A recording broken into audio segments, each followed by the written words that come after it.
لله نحمده ونستعينه ونستغفره ونعوذ بالله من شرور أنفسنا ومن سيئات أعمالنا من يهد الله فلا مضل له ومن يضلل فلا هادي له وأشهد أن لا إله إلا الله وحده لا شريك له وأشهد أن محمدا عبده ورسوله أما بعد فإن خير الحديث كتاب الله وخير الهدي هدي محمد صلى الله عليه وسلم وشر الأمور محدثاتها وكل محدثة بدعة وكل بدعة ضلالة وكل ضلالة في النار. فأعوذ بالله السميع العليم من الشيطان الرجيم. بسم الله الرحمن الرحيم. وما محمد إلا رسول قد خلت من قبله الرسل أفإن مات أو قتل انقلبتم على أعقابكم ومن ينقلب على عقبيه فلن يضر الله شيئا وسيجزي الله الشاكرين. قال النبي صلى الله تعالى عليه وسلم أنا والساعة كهاتين. حاضرین جمعہ، دوستوں، بزرگوں، بھائیوں اور ہماری مائیں اور بہنیں، اللہ رب العالمین کا کرم ہے کہ اللہ نے ہمیں پیدا فرمایا اور زندگی گزارنے کے طور و طریقے اور اسلوب بتائے. ہماری رشد و ہدہ کے لیے انبیاء کا سلسلہ دنیا کے اندر جاری و ساری فرمایا. ہمیں کتاب ہدایت بھی نصیب فرمائی. تمام انبیاء پر درود و سلام کے بے شمار پھول نچھاور ہوں، خصوصاً بالخصوص آخری نبی جناب محمد رسول اللہ صلی اللہ علیہ وسلم پر، جن کے ذریعے سے اللہ تعالیٰ نے ہمیں اور آپ کو ہدایت کی دولت سے مالا مال کیا ہے. اللہم صلی وسلم مبارک علیہ. آپ صلی اللہ علیہ وسلم کی زندگی سے ہی متعلق آج کے خطبہ جمعے میں آپ کے سامنے کچھ باتیں رکھنا چاہ رہا ہوں، اور وہ بھی آپ صلی اللہ علیہ وسلم کی زندگی کے آخری ایام، آخری لمحات کیسے تھے، آپ نے کس طریقے سے گزارے. دیکھیے، دنیا میں کوئی پرماننٹ رہنے کے لیے نہیں آیا. اللہ تعالیٰ نے نبیوں کو وفات دے کر، موت دے کر یہ بتا دیا کہ اگر کوئی موت سے چھٹکارا پا سکتا تھا، کوئی بچ سکتا تھا، تو اللہ کے سلیکٹڈ بندے، چنندہ بندے جو انبیاء کرام ہوتے وہ بچ جاتے. لیکن اللہ کہتا وَمَا جَعَلْنَا لِبَشَرٍ مِّن قَبْلِكَ الْخُلْدَ. ہم نے دنیا میں آج تک کسی بشر کو ہمیشگی نہیں دی. أَفَإِن مِتَّ، پھر آپ سے خطاب کیا جا رہا ہے، أَفَإِن مِتَّ فَهُمُ الْخَالِدُونَ. اور اے نبی، اگر آپ دنیا سے چلے جائیں تو کیا یہ مشرکین باقی رہنے والے دنیا؟ نہیں، ہر ایک کو موت کا پیالہ دیا. رسول اکرم صلی اللہ علیہ وسلم کی زندگی دیکھیے. آپ صلی اللہ علیہ وسلم جب تک مکی زندگی میں ہیں، آپ کے ساتھ چند صحابہ ہیں جو آپ کی اقتداء میں نماز پڑھ رہے ہیں، آپ کی دعوت کو قبول کیے ہوئے ہیں.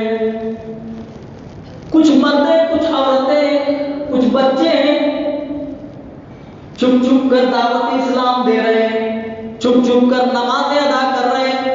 لیکن اللہ تعالیٰ نے وہ دن دکھایا جب آپ صلی اللہ علیہ وسلم آخری حج کو گئے تھے، اپنا آخری حج ادا کر رہے تھے. حجۃ الوداع کے موقع پر آپ نے 1,44,000 صحابے کی موجودگی میں آپ نے فرمایا تھا، اے میرے صحابہ، الا هل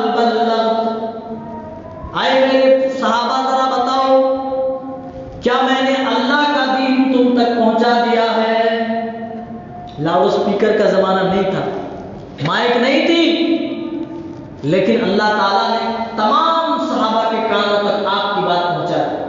آپ سوال کر رہے تھے، اللہ حل بلغتا، اے میرے صحابہ کیا میں نے تم تک اللہ کا دین پہنچا دیا ہے؟ اللہ نے میرے کندھوں پر جو امانت دی تھی، مجھے جو چیز تم تک پہنچانے کے لیے اللہ تعالیٰ نے عنایت کی تھی، کیا میں نے وہ چیز تم تک صحیح معنوں میں پہنچا دیا؟ تمام صحابہ نے بیک زبان ہو کر کے کہا، بلغت وأدیت ونصحت، قد بلغت، اے اللہ کے رسول آپ نے بڑی ہی امانت داری کے ساتھ، بڑی ہی دیانت داری کے ساتھ آپ نے ہم تک اللہ کا دین پہنچا دیا ہے۔ آپ خوش ہوئے اور پھر آسمان کی جانب اپنی انگلی اٹھائی اور فرمایا، اے میرے پروردگار، نبوت کی جو ذمہ داری تو نے میرے کندھوں پہ ڈالی تھی، اسی کے بارے میں اپنے دوستوں سے میں نے سوال کیا تو میرے یہ دوست کہہ رہے ہیں کہ اے نبی آپ نے بڑی ہی امانت داری کے ساتھ اللہ کا دین لوگوں تک پہنچا دیا۔ اللہم اشہد، اے میرے پروردگار تو بھی اس بات پر گواہ رہنا، اے اللہ تو بھی گواہ ہو جا، تو بھی گواہ ہو جا، تو بھی گواہ ہو جا۔ حج کب ہوتا ہے؟ ذی الحجہ، یعنی آپ اپنی وفات سے 2 مہینہ پہلے لوگوں کو بتا رہے ہیں کہ کیا میں نے تم تک اللہ کا دین صحیح معنوں میں پہنچا دیا ہے؟ یعنی آپ کو اشارہ مل گیا تھا 2 مہینہ پہلے کہ اے نبی صلی اللہ علیہ وسلم آپ کا ٹائم آ گیا ہے، آپ اس دنیا سے جانے والے ہیں۔ اسی لیے اللہ کے رسول صلی اللہ علیہ وسلم اپنے آخری حج میں صحابہ سے کہہ رہے تھے، خذوا عنی مناسککم، اے میرے صحابہ مجھ سے حج کے طریقے سیکھتے جاؤ، اے میرے صحابہ مجھ سے حج کے طریقے سیکھ لو، مجھ سے حج کا طریقہ سیکھ لو، لعلکم لا تلقون بعد عامکم ھذا، شاید میں اس کے بعد تم سے ملاقات نہ کر پاؤں، ہو سکتا ہے کہ تم سے پھر میری ملاقات نہ ہو، اس لیے تم مجھ سے حج کے طریقے سے۔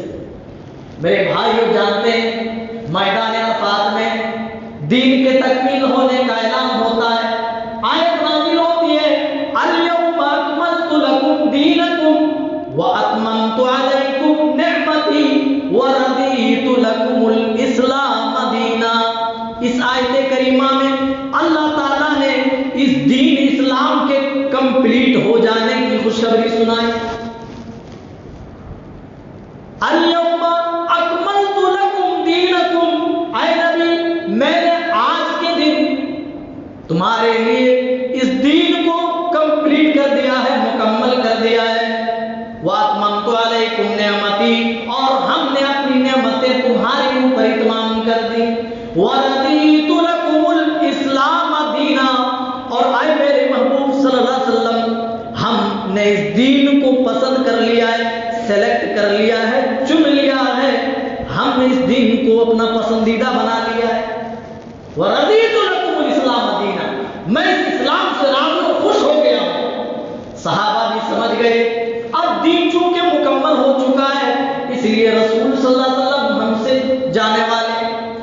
حضرت معاذ رضی اللہ تعالیٰ عنہ کو آپ یمن کا گورنر بنا کر بھیج رہے ہیں، تو آپ اپنے ہاتھوں میں نکیل پکڑ کر حضرت معاذ کو نصیحت کر رہے ہیں، اے معاذ ہو سکتا ہے الا تلقونی بعد عامکم ھذا، جب تم لوٹ کر کے آؤ مدینے میں داخل ہو تو میری ملاقات، تیری ملاقات مجھ سے نہ ہو، تمر بقبر ھذا ومسجدی ھذا، میری ملاقات کی جگہ تم میری قبر کے پاس سے گزرو، میری ملاقات کی جگہ تم میری مسجد سے گزرو، جہاں تم میری مسجد سے گزرو گے ہو سکتا ہے کہ اگلے سال تمہیں میری قبر کے پاس سے بھی گزرنا پڑے گا۔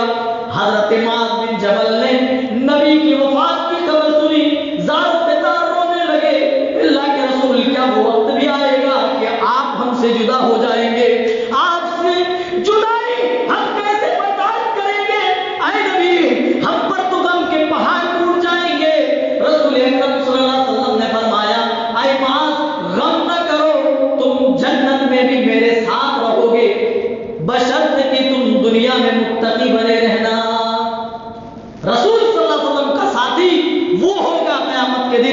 جنت میں جو دنیا میں متقی رہا ہوگا، تقوی والا رہا ہوگا۔ معاذ بن جبل کو یہ پیغام دے کر پوری امت کو یہ پیغام آپ نے سنایا کہ متقین جو ہے، اہل تقوی، رسول اللہ صلی اللہ علیہ وسلم کے سب سے زیادہ قریب ہے۔ 29 صفر، ذوالحجہ کا سفر کا مہینہ، 29 صفر کو رسول اکرم صلی اللہ علیہ وسلم، بڑا مختصر وقت ہوتا ہے، اور رسول اکرم صلی اللہ علیہ وسلم نے آخری ایام میں جو وصیتیں کی ہے اپنی امت کے لیے، اللہ کی قسم دل دہلانے والی وصیت ہے۔ 29 صفر کو ایک انصاری کے جنازے کے اندر آپ شرکت کرتے ہیں، آپ اس جنازے سے واپس آتے ہیں تو آپ بہت زیادہ اپنے سر پہ درد محسوس کرتے ہیں۔ گھر میں داخل ہو کر عائشہ سے کہتے ہیں، یا عائشہ انا ورأسا، اے عائشہ میرا سر تو درد کے مارے پھٹا جا رہا ہے۔ اما عائشہ کہتی ہیں، اللہ کے رسول میرا بھی سر آج بہت زیادہ درد ہو رہا ہے۔ رسول اکرم فرماتے ہیں، لیکن عائشہ انا ورأسا، میرا درد جو ہے وہ کہیں زیادہ ہے، میرا درد تو اس طرح ہے کہ میرا درد کی وجہ سے سر پھٹ رہا ہے۔ آپ نے شدت میں محسوس کی، آپ نے درد محسوس کیا، آپ کی وفات کی بیماری، آپ کی وفات کی بیماری شروع ہو گئی اور سر درد اس سے شروع ہوا۔ اسی طرح بیماری بڑھتی رہی۔ جانتے ہو میرے بھائیوں، رسول اکرم صلی اللہ علیہ وسلم پھر شہدائے احد کے قبرستان میں جاتے ہیں، قبروں کے پاس جاتے ہیں، وہاں ان کی مغفرت کے لیے دعا کرتے ہیں۔ راوی حدیث کہتے ہیں رسول اکرم نے ان کے لیے دعا اس طریقے سے کی، انہیں خطاب کر کر کے اس طریقے سے دعا کی گویا لگ رہا تھا کہ اللہ کے رسول آج ہی دنیا سے چلے جائیں گے، لگ رہا تھا کہ آپ الوداع کہنے والے ہیں۔ آپ اس طریقے سے احد والوں کے سامنے، ان کی قبر کے سامنے کھڑے ہو کر دعائیں کر رہے تھے، اللہ تعالیٰ سے مغفرت مانگ رہے تھے۔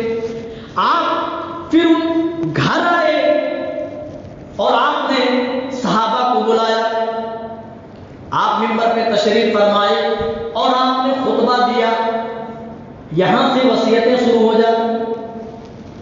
رسول اکرم صلی اللہ علیہ وسلم کے ارد گرد صحابہ بیٹھے ہیں، آپ منبر پہ تشریف فرما ہیں، آپ کہہ رہے ہیں وَلَا أَخَافُ أَن تُشْرِكُوا، مجھے تمہارے شرک میں پڑ جانے کا مجھے ڈر نہیں، وَلَكِنْ أَخَافُ عَلَيْكُمُ الدُّنْيَا، لیکن میں اس بات سے ڈرتا ہوں کہ میرے بعد کہیں تم دنیا پرستی میں نہ مبتلا ہو جاؤ، کہیں تم دنیا پرستی میں مشغول ہو جاؤ، فتنافسوها، اور اس دنیا کی طلب میں، اس دنیا کے حصول میں ایک دوسرے سے لڑتے پھرو، اس دنیا کو حاصل کرنے کے لیے تم اپنی آخرت تباہ و برباد کر۔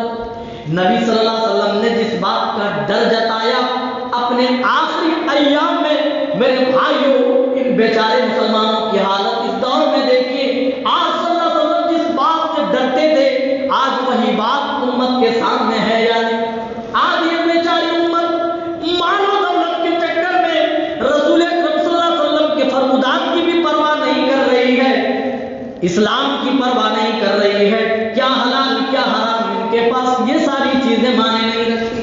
آج یہ امت سود خوری میں مبتلا ہے، جس سود خوری کے بارے میں میرے نبی نے اس کی وحی سناتے ہوئے کہا تھا، سود آدمی حرام جانتے ہوئے بھی اگر آدمی ایک لقمہ بھی کھا لے، حدیث میں دینار کا لفظ یا درہم کا لفظ موجود ہے، ایک اس طریقے سے کھا لے تو اپنی سگی ماں سے 36 مرتبہ زنا کرنے سے بھی بڑا جرم ہے۔ رسول اکرم یہاں بھی کہہ رہے ہیں اپنے صحابہ کے سامنے، لا اخاف ان تشرکوا، اے میرے صحابہ میرے بعد تمہارے شرک میں پڑ جانے کا مجھے ڈر نہیں، ولکن اخاف علیکم الدنیا فتنافسوها، لیکن مجھے اس بات پہ ڈر ہے کہ کہیں تمہارے سامنے دنیا کھل کر آ جائے اور تم دنیا طلبی میں اس طرح مبتلا ہو جاؤ کہ تمہیں حلال و حرام بھی دکھائی نہ دے۔ اور یہ قیامت کی نشانی ہے، لَيَأْتِيَنَّ عَلَى النَّاسِ الزَّمَانُ لَا يُبَالِي الْمَرْءُ بِمَا أَخَذَ الْمَالَ مِنْ حَلَالٍ قرب قیامت لوگ اس بات کی پرواہ نہیں کریں گے جو مال وہ حاصل کر رہا ہے وہ حلال طریقے سے حاصل کر رہا ہے یا حرام طریقے سے۔ آج پرواہ ہے؟ بڑے بڑے ساہوکار لوگ موجود ہیں، بڑے بڑے بزنس مین موجود ہیں، لیکن ان کی نجی زندگی میں جھانکا جائے تو اللہ اکبر اتنی خرابیاں۔ اور دیکھو تو صاحب ایسا معلوم ہوتا ہے کہ دامن نچوڑ دے تو فرشتے وضو کریں۔ بہر صورت بات لمبی ہو جائے گی۔ رسول اکرم صلی اللہ علیہ وسلم نے ان ایام میں اپنے صحابہ کو یہ وصیت فرمائی کہ تم دنیا میں مبتلا ہو کر اپنی آخرت تباہ و برباد مت کر لینا۔ بیماری کے ایام میں رسول اکرم صلی اللہ علیہ وسلم حضرت میمونہ رضی اللہ تعالی عنہا کے گھر تھے۔ آپ کی خواہش تھی کہ آخری ایام اپنی بیوی اما عائشہ کے یہاں گزارے۔ تمام بیویاں سمجھ گئی کہ آپ عائشہ کے گھر جانا چاہتے۔ تمام بیویوں نے کھلے دل سے آپ کو اجازت دی اور کہا اللہ کے رسول آپ جہاں چاہیں جس بیوی کے گھر آخری ایام گزارنا چاہیں آپ رہ سکتے ہیں، ہماری طرف سے پوری طریقے سے آزادی ہے۔ چنانچہ حضرت علی اور حضرت عباس رضی اللہ تعالیٰ عنہ کے کندھوں کے سہارے آپ گھسیٹتے ہوئے حجرہ عائشہ میں داخل ہوتے، گھسیٹتے ہوئے حجرہ عائشہ میں رسول اکرم صلی اللہ علیہ وسلم داخل ہوتے۔ رسول اکرم صلی اللہ علیہ وسلم نے انہیں ایام میں فرمایا تھا اے لوگوں میرے اوپر ابو بکر کے بہت بڑے بڑے احسانات ہیں، اگر میں دنیا میں کسی کو اپنا خلیل بناتا تو ابو بکر کو بناتا، میں اس لیے دنیا میں کسی کو خلیل نہیں بنا رہا ہوں، میری اور ابو بکر کی جو محبت ہے وہی کافی ہے، میں نے اللہ کو اپنا خلیل بنا لیا ہے۔ اسی لیے حکم دیا جیسے حجرہ عائشہ میں آپ پہنچے حکم دیا اے لوگوں تمام جن کے بھی دروازے مسجد نبوی سے اٹیچ ہیں وہ تمام اپنے اپنے دروازے بند کر لیں سوائے ابو بکر کے، صرف کھلا رہے گا تو ابو بکر کا دروازہ کھلا ہے۔ آپ صلی اللہ علیہ وسلم خود کہہ رہے ہیں ابو بکر کے بڑے بڑے احسانات ہیں، ابو بکر نے ہر طریقے سے میرا ساتھ دیا ہے، ہر طریقے سے میری معیت اپنائی ہے، کبھی میرا ساتھ نہیں چھوڑا۔ جب ساری دنیا کے لوگ تکذیب کر رہے تھے ابو بکر اپنا مال اور اپنے دل کے ساتھ میرے ساتھ تھے، میرے ساتھ شریک تھے۔ اے لوگوں تمام دروازے بند کر دو سوائے ابو بکر کی۔ رسول اکرم صلی اللہ علیہ وسلم اس حال میں جانتے ہیں آپ نے نصیحتیں کی، وصیتیں کی، آپ کی نصیحتیں آپ کی وصیتیں سونے کے پانی سے لکھنے کے لائق۔ دن بیتتے گئے، رسول اکرم صلی اللہ علیہ وسلم پھر اتوار کا دن آیا، جمعرات کا دن آیا، رسول اکرم صلی اللہ علیہ وسلم نے بہت زیادہ بیماری میں شدت محسوس کی تو آپ نے پانی منگوایا، 7 کنویں سے پانی طلب کیا، 7 کنویں سے پانی لایا گیا، آپ غسل فرمائے، آپ نہائے، آپ نے غسل کیا اور ایک پٹی باندھی آپ نے، سفید پٹی چکنے کپڑے کی، اور آپ مسجد میں پھر تشریف فرمائے۔ رسول اکرم صلی اللہ علیہ وسلم نے اس بار انصار سے متعلق وصیت کی، کہا اے لوگوں یہ انصار جو ہیں الانصار قرشی و عیبتی الناس یکثرون والانصار یقلون، اے لوگوں انصار میرے بہت زیادہ قریب ہیں۔ جس طرح ہوتا نا کپڑا پہنتا ہے تو اندر کا جو کپڑا ہوتا ہے جو بدن کو ٹچ کیے ہوئے رہتا ہے وہ آدمی جلدی سے نہیں اتارتا، تو انصار صحابہ کے بارے میں وہی مثال استر کی طرح ہے۔ اے لوگوں دنیا میں لوگ تو بڑھتے جائیں گے لیکن انصار کم ہوتے جائیں گے، اگر اللہ کی توفیق سے کسی کو حکومت مل جائے تو انصار نے جو مدد کی ہے، جو احسان کیا ہے اس احسان کو قبول کرے۔ کوئی غلطی ہو جائے تو ان کی غلطیوں کو درگزر کرے، معاف کرے۔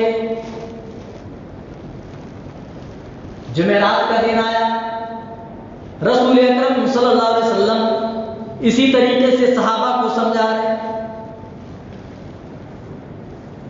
اتوار کے دن تو رسول اکرم صلی اللہ علیہ وسلم نے اپنے انتقال سے ایک دن پہلے تو اپنے غلام آزاد کر دیے، اپنے تلواریں صحابہ کو دے دی، سب کچھ آپ نے دے دیا، غلام آزاد کر دیے، تلواریں دے دی صحابہ کو، سب کچھ، سب سمجھ رہے تھے آپ کے گھر میں 7 دینار تھے، اس کو بھی اللہ کے رسول نے صدقہ کر دیا۔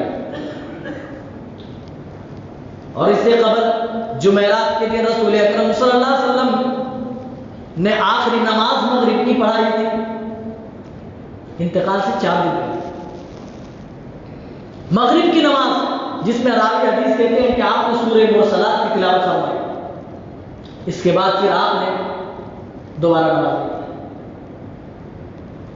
رسول اکرم صلی اللہ علیہ وسلم نماز پڑھا رہے ہیں، آخری نماز پڑھا رہے ہیں، اور پڑھا کر جیسے گئے، پھر دوبارہ جب نماز کی باری آئی تو رسول اکرم کو جگانے کے لیے حضرت بلال آئے۔ حضرت بلال سے پوچھتے ہیں کیا لوگوں نے نماز پڑھ لی ہے؟ کہا لا وَهُمْ يَنْتَظِرُونَ وَهُمْ يَنْتَظِرُونَ، یا رسول اللہ نہیں نماز ادا کی ہے، وہ آپ کے منتظر ہیں، آپ کا انتظار کر رہے ہیں۔ آپ نے پانی منگایا، غسل کیا، جانے کا ارادہ کیا، کھڑے ہوئے تو گش کھا کر بیماری کی وجہ سے آپ وہیں گر گئے۔ پھر دوبارہ اللہ کے رسول پوچھتے ہیں، جب ہوش آیا تو پوچھتے ہیں کیا لوگوں نے نماز پڑھ لی؟ کہا نہیں، وَهُمْ يَنْتَظِرُونَ، آپ کا انتظار کر رہے ہیں۔ پھر غسل کر کے جانے کی کوشش کرتے ہیں، پھر گش کھا کر گر جاتے ہیں، 3 مرتبہ آپ ایسا کرتے ہیں۔ جب آپ نے محسوس کیا کہ میں جانے کے لائق نہیں ہوں، اب میرے بس کی بات نہیں ہے کہ میں نماز پڑھاؤں، چنانچہ رسول اکرم صلی اللہ علیہ وسلم نے حضرت بلال کو حکم دیا، مروا ابا بکر فیصلی بالناس، ابو بکر کو حکم دو کہ وہ لوگوں کو نماز پڑھائیں۔ رسول اکرم صلی اللہ علیہ وسلم کے حکم پر ابو بکر رضی اللہ تعالیٰ عنہ نے آپ کی زندگی میں کل 17 نمازیں پڑھائی۔ ایک طرح کا اشارہ بھی تھا کہ میرے پاس اگر دین کی کوئی رہنمائی کرے گا تو وہ ابو بکر رضی اللہ تعالیٰ عنہ ہوں گے۔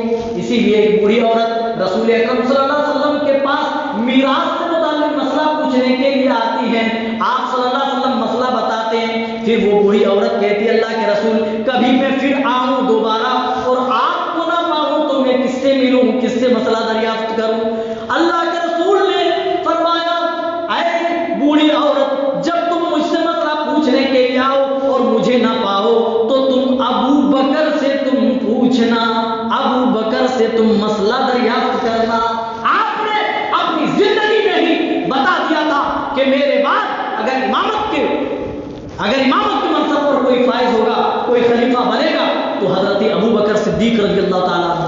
اسی لیے آپ کے انتقال کے وقت جب اس بات پر ڈیبیٹ ہوا، اس بات پر تبصرہ ہوا کہ اب رسول اکرم صلی اللہ علیہ وسلم کے بعد خلیفہ کون ہوگا، تو جانتے حضرت عمر رضی اللہ تعالیٰ عنہ نے کہا تھا، حضرت عمر رضی اللہ تعالیٰ عنہ نے کہ ہم اپنا خلیفہ اسے بنائیں گے جن کو رسول اکرم صلی اللہ علیہ وسلم نے اپنی زندگی میں ہی سب سے بڑی عبادت کے لیے چن لیا تھا۔ رسول اکرم صلی اللہ علیہ وسلم نے جب دین کے لیے جس کو چن لیا، کیا ہم اپنے دنیا کے لیے اسے نہیں چنیں گے؟ بڑی مضبوط دلیل تھی۔ بہر صورت یہ الگ مسئلہ ہے۔ رسول اکرم صلی اللہ علیہ وسلم کی زندگی میں ابو بکر رضی اللہ تعالیٰ عنہ نے کل کتنی 17 نمازیں پڑھائیں، یہ ایک اشارہ تھا، ٹھیک ہے۔ اتوار کا دن آتا ہے، رسول اکرم صلی اللہ علیہ وسلم نے اپنے غلام آزاد کر دیے، 7 دینار جو تھے اس کو صدقہ کر دیے، اپنے ہتھیار تیر تلوار صحابہ میں تقسیم کر دیے۔ آپ بیماری کے ایام میں چلے گئے، آپ کی بیماری بڑھتی چلی گئی، اور جانتے ہیں اسی بیماری کے عالم میں رسول اکرم صلی اللہ علیہ وسلم سے ملاقات کرنے ایک بار حضرت فاطمہ الزہرا آتی ہیں۔ حضرت فاطمہ الزہرا سے آپ بے انتہا محبت محبت کرتے تھے، آپ کو اپنی پیاری بیٹی سے بہت زیادہ لگاؤ تھا۔ اپنی پیاری بیٹی کو آپ نے فرمایا اے فاطمہ اپنے کان میرے قریب لاؤ۔ حضرت فاطمہ الزہرا نے کان قریب کیے تو اللہ کے رسول نے کچھ باتیں بتائی جسے سن کر فاطمہ الزہرا رونے لگی۔ پھر آپ نے دوبارہ فاطمہ الزہرا کے کان میں کچھ الفاظ کہے، پھر وہ الفاظ سن کر حضرت فاطمہ ہنسنے لگی۔ بعد میں اماں عائشہ کہتی ہیں کہ میں نے فاطمہ سے پوچھا تیرے باپ نے تیرے کان میں کیا کہا تھا؟ پہلی بار تو ہنسنے لگی، رونے لگی، دوسری بار تو ہنسنے لگی، آخر ماجرا کیا؟ حضرت فاطمہ کہتی ہیں اے میری امی جان، یہ میرے باپ کے درمیان اور میرے درمیان ایک راز ہے، میں اپنے باپ کے جیتے جی اس راز کو افشا نہیں کرنا چاہتی، میں اس راز کو کسی کے سامنے ظاہر نہیں کرنا چاہتی۔ لیکن جب آپ کا انتقال ہو گیا اس کے بعد حضرت عائشہ سے ملنے کے لیے فاطمہ آتی ہیں تو پوچھتی ہیں کہ اب تو بتا دے وہ کون سی بات رسول اکرم نے تیرے کانوں میں کہی تھی؟ فاطمہ الزہرا کہتی ہیں کہ جب میں سن کر کے رونے لگی تھی رسول اکرم صلی اللہ علیہ وسلم نے اپنی موت کی خبر مجھے دی تھی، اے میری بیٹی فاطمہ اب میں دنیا سے جانے والا ہوں، اب دنیا سے رخصت ہونے والا ہوں۔ یہ سن کر میں زار و قطار رونے لگی۔ پھر آپ نے دوسری مرتبہ میرے کان میں کہا لیکن اما تکونو اے فاطمہ، اے میری بیٹی، تم اہل بیت میں سب سے پہلے تم مجھ سے ملاقات کرنے والی ہوگی، اما ترضینا ان تکون سیدۃ نساء المؤمنین، کیا تو اس بات پر راضی نہیں جب تم مجھ سے ملاقات کرے گی، جب تو دنیا چھوڑ کر جائے گی تو تم جنتی عورتوں کی سردار بنو گی، کیا تم اس بات پر راضی نہیں؟ یہ بات سن کر میں ہنسنے لگی، یہ بات سن کر میں ہنسنے لگی۔ اللہ اکبر۔ بڑے صورت وقت ہو چکا ہے، بڑے اختصار کے ساتھ دو باتیں عرض کروں گا اور بات ختم کروں گا۔ رسول اکرم صلی اللہ علیہ وسلم اسی مرض الموت میں جب آپ کی بیماری بڑھ گئی تو آپ کبھی اپنے چادر اپنے چہرے پہ ڈالتے، بیماری کی شدت کی وجہ سے تو کبھی آپ اپنی چادر ہٹا لیتے، اور اسی عالم میں آپ بددعا کر رہے تھے لعن اللہ الیہود والنصارى اتخذوا قبور انبیائہم مساجدا، اللہ کی لعنت ہو یہود اور نصارہ کے اوپر، اس لیے کہ انہوں نے اپنے اپنے نبیوں کی قبروں کو مسجد بنا لی، نبیوں کی قبروں کو چومنے چاٹنے کی جگہ بنا لی۔ آپ صلی اللہ علیہ وسلم بیماری کی شدت محسوس کرتے ہیں، آپ پانی والے برتن میں ہاتھ ڈالتے ہیں، اپنے چہرے پہ ملتے ہیں اور دعا کرتے ہیں اور اللہ تعالیٰ سے التجا کرتے ہیں۔ لیکن حضرت فاطمہ الزہرا جب اپنے باپ کی بے چینی کو دیکھتی ہیں، صحیح بخاری کتاب المغازی باب مرض النبی صلی اللہ علیہ وسلم اٹھائیے، حضرت انس رضی اللہ تعالیٰ عنہ بیان کرتے ہیں اپنے باپ کی بے چینی دیکھ کر فاطمہ الزہرا بھی بے چین ہو جاتی ہے اور کہتی ہے واہ کربلا بتا، ہائے میرے ابو کی تکلیف، ہائے میرے ابو کی تکلیف مجھ سے دیکھی نہیں جاتی ہے۔ تو رسول اکرم بھی انہیں تلقین کا جملہ کہتے ہیں لیس علی ابیک کرب بعد اليوم، اے میری بیٹی فاطمہ آج کے بعد تیرے باپ پر کوئی تکلیف نہیں ہوگی۔ پھر کہتی ہے وا کربا بتاؤ من اجاب ربنا، جب آپ کا انتقال ہو گیا تو حضرت فاطمہ اپنے اوپر تاج نہ لا سکی اور کہنے لگی من اجاب ربنا، اے نبی، اے میرے باپ، اے میرے والد محترم، آپ کو آپ کے رب نے بلایا اور آپ نے دعوت قبول کر لی، من اجاب ربنا یا وا کربا بتا من جنت الفردوس ماوا، میں جانتی ہوں جنت الفردوس آپ کا ٹھکانہ ہے، میں جبرائیل کو بلاتی ہوں اور منع کر دیتی ہوں کہ اے جبرائیل اب قرآن لے کر کے نہ آنا، اللہ کی آیتیں لے کر کے نہ آنا، اس لیے کہ صاحب قرآن اب دنیا کے اندر نہیں رہے۔ میرے بھائیوں حضرت فاطمہ بھی اپنی آنکھوں سے دیکھ رہی تھی، اسی حال میں رسول اکرم صلی اللہ علیہ وسلم، اماں عائشہ کہتی ہے کہ میری گود میں نبی کا سر رکھا ہوا تھا، اسی حال میں آپ نے مسواک کی